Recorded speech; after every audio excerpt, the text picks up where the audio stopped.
आज हम कक्षा 12 की हिंदी अनिवार्य की पुस्तक पीयूष प्रवाह के सेठ गोविंद दास द्वारा रचित कुछ ऐतिहासिक स्थलों का भ्रमण के आगे के भाग को पढ़ेंगे।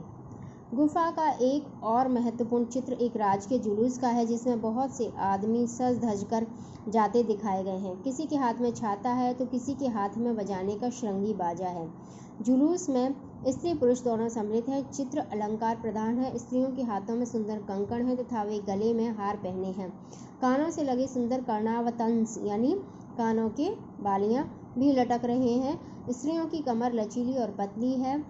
उनके उभरे हुए वक्षस्थल कुछ सूक्ष्म वस्त्रों से स्पष्ट दृष्टिगोचर होते हैं। उनकी गर्दनें तिरछी और मुद्राएं कटाक्षपूर्ण हैं। कनखियों से देखती हुई यौवन मद और अनुराग लिप्सा से परिपूर्ण ये जीवन तापहारी लतिकाओं सी जान पड़ती हैं, यानी ताप का हरण करने वाली लताएं।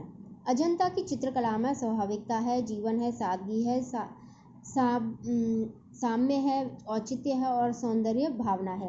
कुरुचि का अथवा विभत्सता का लेश मात्र भी उसमें नहीं है। सबसे बड़ी बात तो यह है कि अजंता के चित्रों में अंकित व्यक्तियों में, चाहे वे धनाढ्य है, भूपति है अथवा निर्धन गृहस्थ है, चाहे पुरुष है अथवा स्त्रियां हैं, उन सब में जीवन के प्रति आनंद भावना है। उनके हृदय में जीवन के प्रति एक सुखमयी लिप्सा है, जिसे सभी कला मर्मज्ञों ने स्वीकार किया है। यही कारण है कि अजंता के चित्र संसार भर में अद्वितीय हैं। उनमें भारतीय जीवन की, उनके विराग अनुराग की, उनकी आशाओं निराशाओं की, उसकी क्षमताओं आस्था व्यथाओं की झलक तो है ही, उनमें भारतीय संस्कृति का चरम आदर्श भी परिलक्षित हुआ है, अर्थात दिखाई देता है। आनंद भावना भारतीय जीवन का साध्य और साधन रही है। अजंता की 29 गुफाओं में से 2 अगम्य है, बाकी सभी देखी जा सकती हैं। अगम्य यानी जिनमें जाया ना जा सके। इनके विषय में एक बड़ी कठिनाई है काल निर्णय की। समय समय पर विविध राजाओं की संरक्षता में इन्हें बनाया गया होगा, ऐसा अनुमान है, क्योंकि कुछ चित्र अत्यंत प्राचीन और कुछ अर्वाचीन जान पड़ते हैं। अर्वाचीन यानी नए। अजंता का एक चित्र काल निर्णय में कुछ सहायक है। यह चित्र है फारस देश के राजदूत का, जो फारस के राजा की ओर से कोई भेंट प्रस्तुत करता दिखाया गया है। मोटे तौर पर यह कहा जा सकता है कि गुप्त काल से लेकर चालुक्य वंश के शासन काल तक इन गुफाओं का निर्माण हुआ होगा। अजंता से हम मोटर लारी में ही दौलताबाद गए और दौलताबाद से एलोरा की गुफाएं भी शिलाखंड में काटकर बनाई गई हैं। शिलाखंड ही क्यों कहना चाहिए, एक छोटे मोटे पठार को काटकर इन गुफाओं को बनाया गया है। अनुमान कीजिए गुफाएं 1.25 मील तक चली गई हैं, जिनके बनाने में न मालूम कितना परिश्रम हुआ होगा और न मालूम कितना समय लगा होगा। इस गुफा श्रृंखला के 3 मुख्य अंग हैं: बौद्ध गुफाएं, हिंदू गुफाएं और जैन गुफाएं। बौद्ध गुफाओं की संख्या 12 है और अनुमान है कि वही सबसे पहले की बनी है। उनकी खुदाई 4वीं से 8वीं शताब्दी के बीच हुई। हिंदू गुफाओं की संख्या 17 है। ये बीचों बीच बनी हुई है और अनुमान है कि इनकी खुदाई 7वीं और 8वीं शताब्दी में हुई।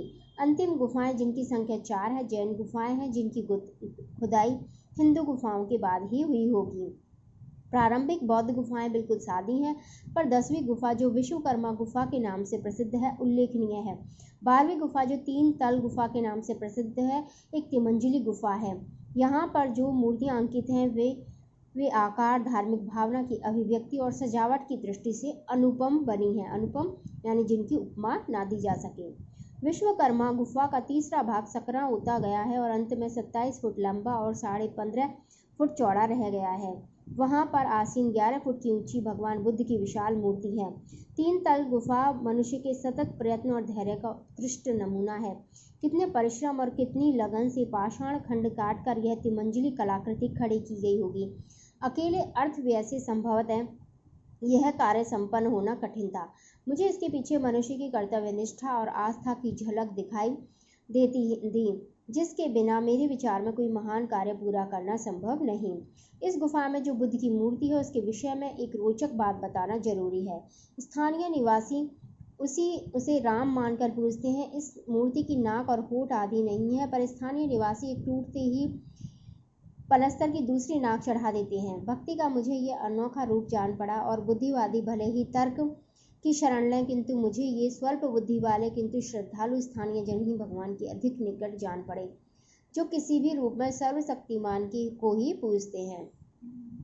हिंदू गुफाओं में 16वीं गुफा, जिसे कैलाश अथवा रंग महल गुफा कहते हैं, शिव की गुफा है, किंतु इसमें विष्णु का और अन्य पौराणिक विभूतियों के चित्र अंकित हैं। इसमें ध्वज स्तंभ और हाथी की मूर्ति भी दर्शनीय है। भारत में पाषाण खंड में बनी हुई इतनी विशाल गुफा दूसरी नहीं है।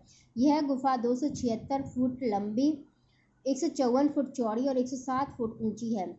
इससे गुफा के भीम का आकार का अनुमान लगाया जा सकता है। शिलाखंड में काटकर बनाया गया हिंदुओं का इतना विशाल मंदिर भारत में दूसरा नहीं है।